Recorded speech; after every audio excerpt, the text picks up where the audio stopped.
প্রতিদিন সকালে কি এমন রান্না করি, তাই আজকে সকালে এক মুঠো ডাল আর এক মুঠো চাল ভিজিয়ে রেখেছিলাম।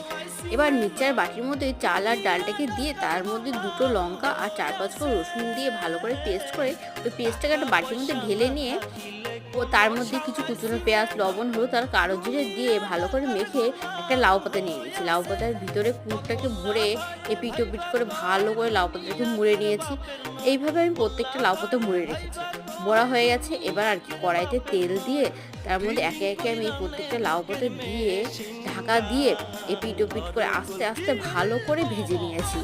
লাউ পাতাটাকে কিন্তু বেশি জোরে জাল দিলে হবে না, আস্তে আস্তে এপিট ওপিট করে ভাজতে হবে। লাউ পাতা ভাজা আমার হয়ে গেছে।